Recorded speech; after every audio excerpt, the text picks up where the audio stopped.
Hello and welcome to CS Unacademy. Good evening, students, and I welcome you all to CS Executive Lecture for Capital Market and Securities Law for June 2022 attempt. Now, in this video, we are going to cover the capital market regulation. In our yesterday's lecture, which was the first demo lecture, we did a syllabus overview. We tried to understand what security law is all about. We also had an informal discussion about how you can make your security law strong, what are the contents which are needed, right? But in today's lecture, we are going to cover the capital market regulations, the four regulations which I just discussed yesterday. We are going to cover those regulations in this particular lecture. My name is Anand Kankani and I am a practicing company secretary from Mumbai. I practice in the area of securities law only. I have also done my post graduation in securities law, and it's been 10 years since I am into the industry, and I also have an experience of 10 years in teaching. At the Unacademy level, I will be teaching you all for executive level security law, capital market. Along with that, I will be teaching you economic, business and commercial law. Well, from 3rd of January, we are starting with our batch. Okay, formally the batch is going to start from 3rd of January for module 2, the comprehensive Vijay comprehensive batch for June 2022 attempt, where along with me there will be other two educators who are going to take lectures for you. There will be Ahmed sir and Sunil Keswani sir. So Ahmed sir and Keswani sir is going to take cost and management accounting, whereas Sunil sir is going to take financial management and strategic management, and I will be there for your economic, business and commercial law, as well as for the security law and capital market. Their lecture timings would be 1:30 in the afternoon. My lecture timings will be 7 p.m. in the evening. I am going to start with security law from 3rd of January, like it's mentioned here, and probably from the 3rd week of January, or let's say 1st week of Feb, in between, any time between that, I will also start with economic, business and commercial law, because both the subjects economic, business and commercial law, as well as your security law, capital market, both the subjects are very important. They are core, right? Expert level of knowledge is required in both the subjects. So I do not want to start with both the subjects simultaneously. Once I'll start with security law, I will ensure that you get a comfort zone in this subject. Thereafter, I'll pick up economic, business and commercial law. To complete security law, I would require somewhere around 75 to 85 hours to finish the entire subject. During the course, we are going to cover 100% syllabus from the ICSI module, because the ICSI module is the Bible and you get all questions here only. We'll also take apt references of the Bear Act and the regulations so that we actually understand the provisions better, and also if there is any amendment which is not there in the module, we study it from the Bear Act so that we study the most amended part. Also, at the end of every chapter, we will do a PYQ series, which I called as, why I called it as a PYQ series, which means past year question discussion series. So in this,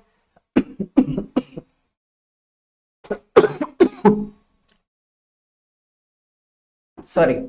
So in this, as soon as a chapter gets over, we'll discuss the past year questions of that particular chapter so that we can analyze what kind of questions are being asked in the exam and what sort of presentation we should keep it in the exam, some do's, some don'ts, what should be our content. So we'll focus on that at the end of every chapter. Apart from that, I'll also keep milestone tests so that I can assess your preparation and get to know whether you are preparing well or not. Since I'm also into practice, I'll connect you with a lot of practical scenarios of the security law while we are studying for the entire batch, while we are preparing for the securities law.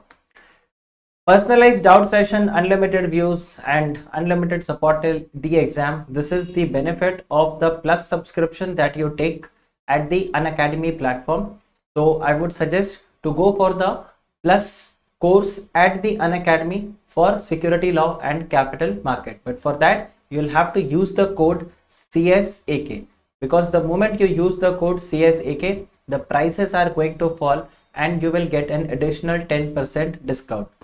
If anyway, you should be there on the Unacademy app, because on the Unacademy app, it's not that we have only the paid classes, the plus subscription, we also have the free classes which is there on the Unacademy platform, which you can watch. But again, for that you'll have to download the app and use a unlock code, that is CSAK, and with the help of this you will get access to all the free lectures which are there on the Unacademy platform. But if you want to prepare for your CS executive in a structured, planned manner under the mentorship of faculties, right, then in that case you should go for the plus subscription, and at that point of time you can use the code CSAK to get additional 10% discount.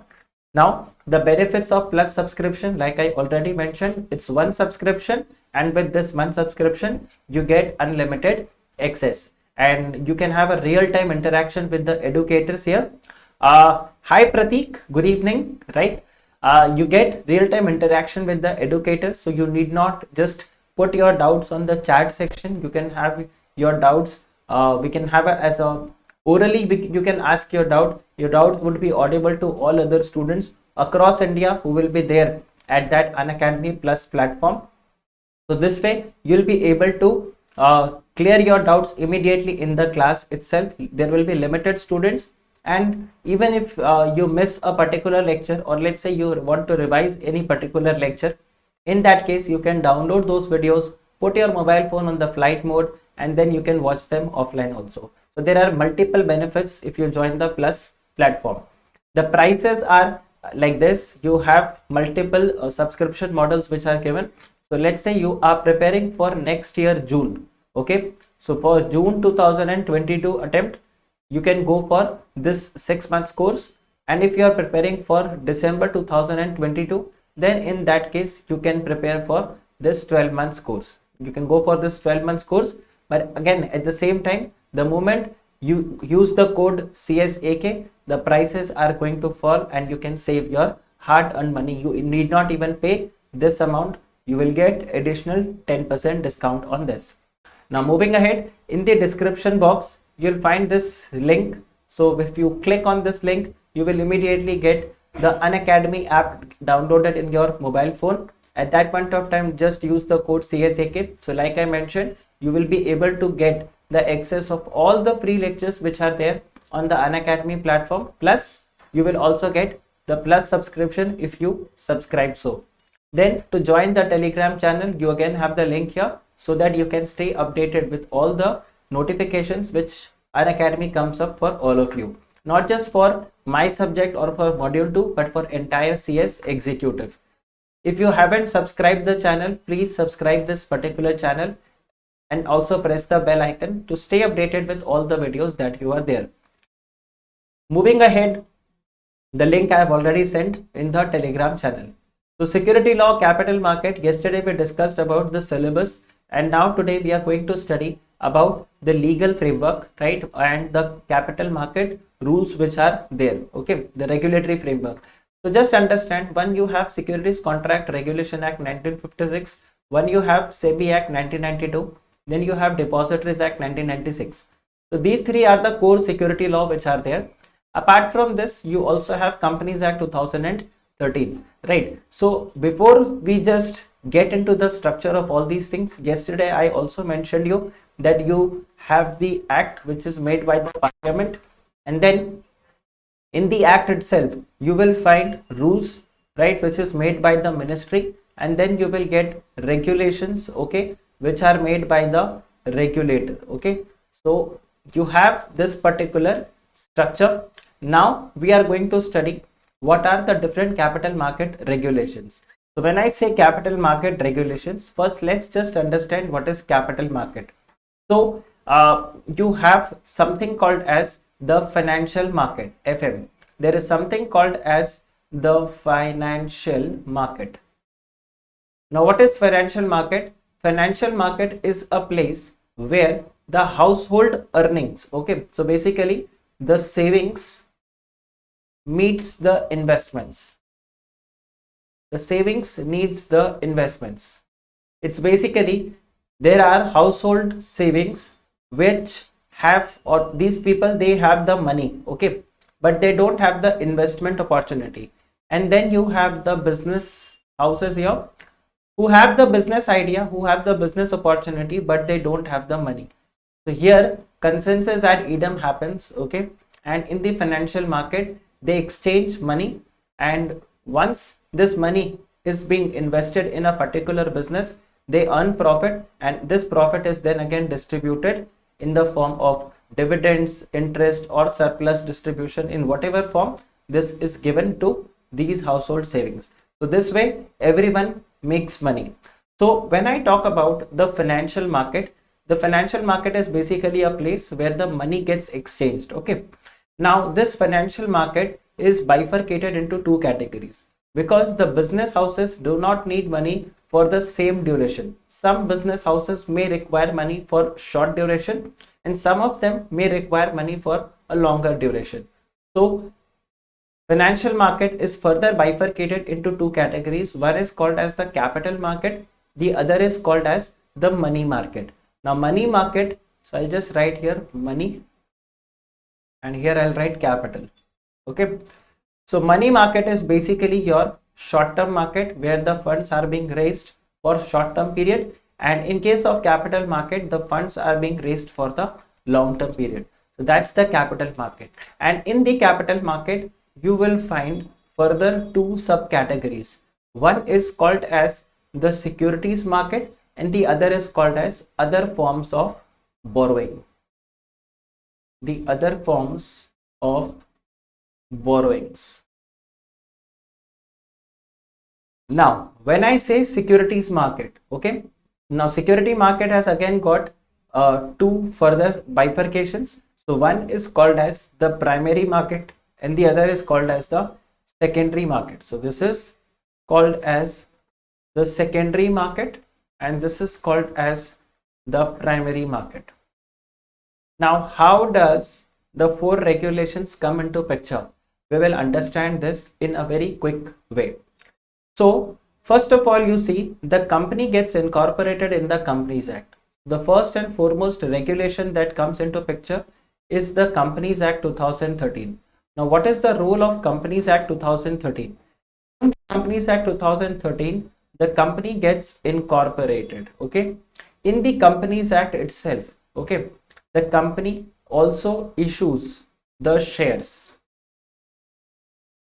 and I would say other securities. The company issues shares, debentures, and other securities.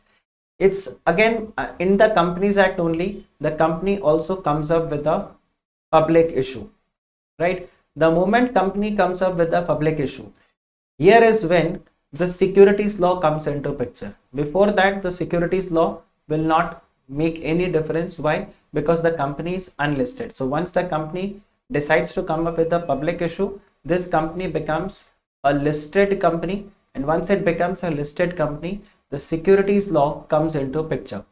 Now once the securities law comes into the picture, that's where the Sebi Act will be there.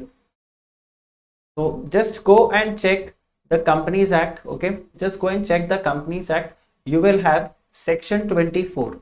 You have section 24 in the Companies Act. Section 24 basically provides you the route where from Companies Act a company shifts to Sebi, and technically Sebi gets the jurisdiction over a company.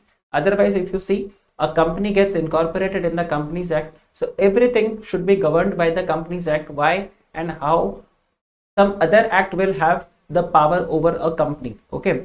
So that's again the power has been given in the Companies Act itself, because it is section 24 of the Companies Act which gives this power to Sebi, that Sebi now you can have the jurisdiction over all the companies which are listed or which are intended to get listed, okay.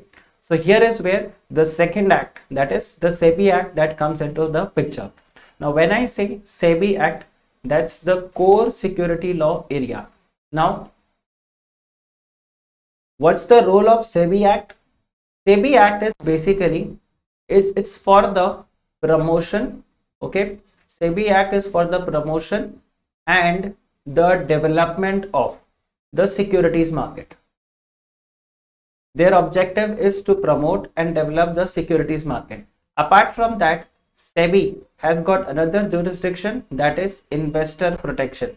So that's the reason you will see that a lot of orders are made by the SEBI in the investor protection, right? SEBI says that this was a fraud against the market. So it's basically SEBI which is going to govern the securities market. By the way, there can be a synonym of the securities market, that is stock market, right? We often call the stock market as the security market. So the stock market. So SEBI, it's the SEBI which governs the stock market. SEBI also does the investor protection. So this is the role of the Sebi Act. Now, if you see the word security market, okay, SEBI is there for the promotion of the security market. Now the word security is not defined in the Sebi Act. The word security is defined in something called as Securities Contract Regulation Act 1956. So it's the Securities Contract Regulation Act 1956 which defines securities. This defines securities, okay, and also Securities Contract Regulation Act, this also governs the working of the stock exchange. It also governs the stock exchanges, okay.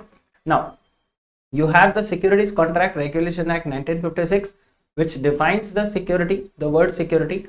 So the moment anything comes into the list of securities, SEBI will automatically get the jurisdiction. Like for example, a hypothetical example I'm giving you.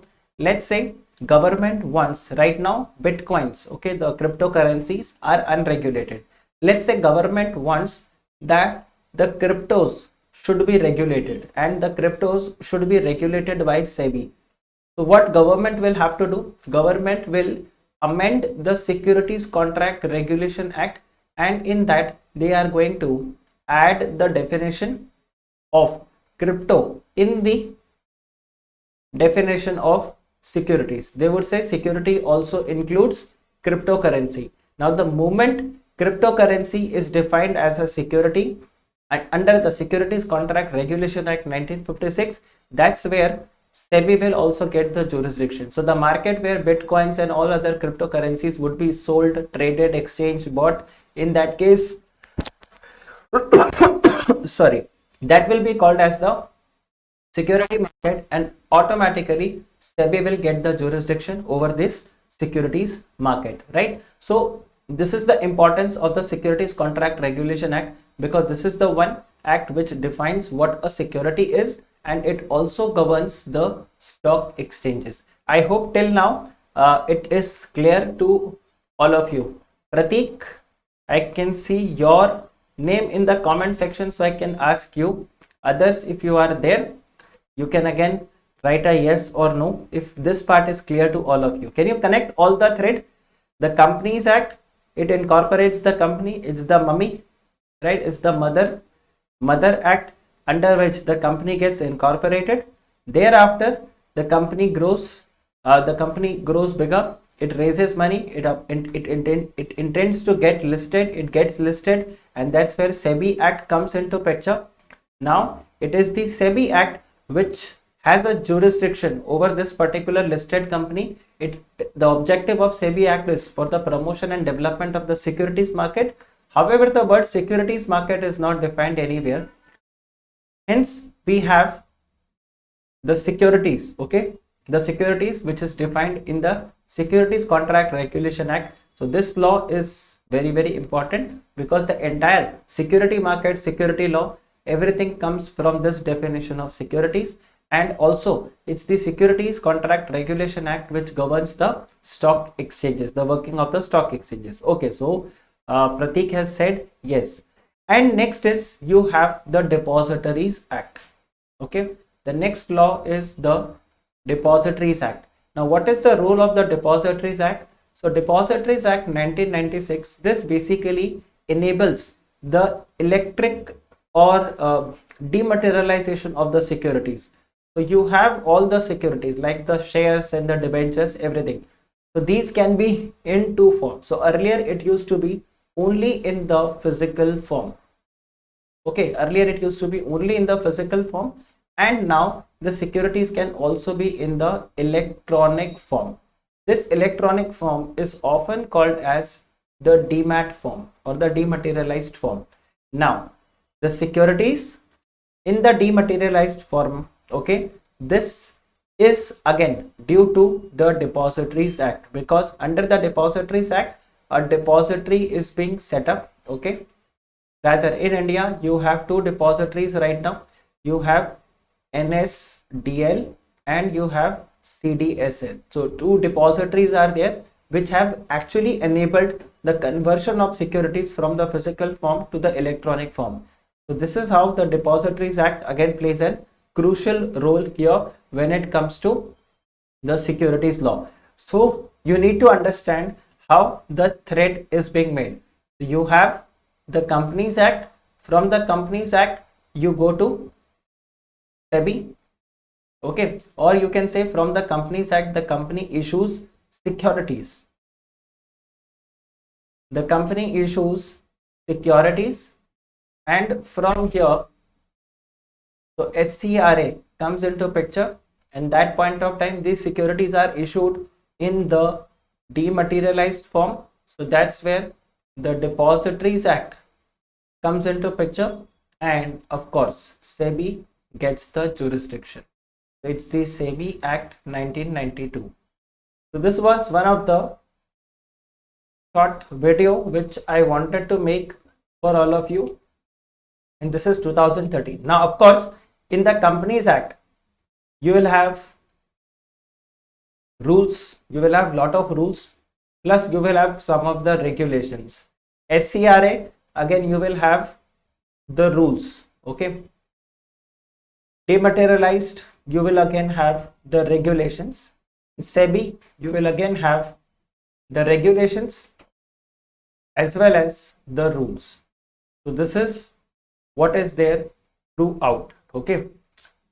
So I hope this thread is clear. So the market regulations which you are going to see, okay, is basically Companies Act, which sets out the conduct of the corporate sector with respect to the issue, allotment and transfer of the securities, and also the disclosures which are to be made to the public. Yes, Prateek, I'll share this PDF today. At the end of the session, I'll share this PDF into the Telegram channel along with the link of this particular video. Next you have is the Sebi Act, which is for the protection of the investors and development of the securities market. But from where you will get the development, the word securities market? Securities market would be defined in the Securities Contract Regulation Act. It sets out the various regulations for the transactions in the securities market, control over the stock exchange, plus it also defines what a security is. And it's the Depositories Act which provides the dematerialization, or basically the electronic maintenance, the transfer and the ownership of dematerialized securities. These are the four market regulations. The detail of these three regulations we are going to start from 3rd of January. Okay. Companies Act would be taught to you by Neha madam and Ankita ma'am. Both of them are going to teach you Companies Act, and rest others I am going to teach you in the security law lecture, right? However, apt references from Companies Act I will be taking throughout this particular lecture, right? So that's it for this particular session, right? This was a short video which I basically wanted to make so that I can make you all understand with the market regulations which are there. So don't forget the date, that is 3rd of January, when my batch is going to start for security law and capital market. See you guys at 7 p.m. on the Plus platform of Unacademy from 3rd of January, and don't forget to use the code CSAK. You'll be getting instantly a 10% discount. So use the code CSAK and get 10% discount and save your hard-earned money. So that's it for this particular lecture. Do subscribe the channel, press the bell icon, and also like this particular video, and also share this video if you feel that this video was helpful for you all. So that's it for this lecture then. Take care. Bye bye. Happy learning.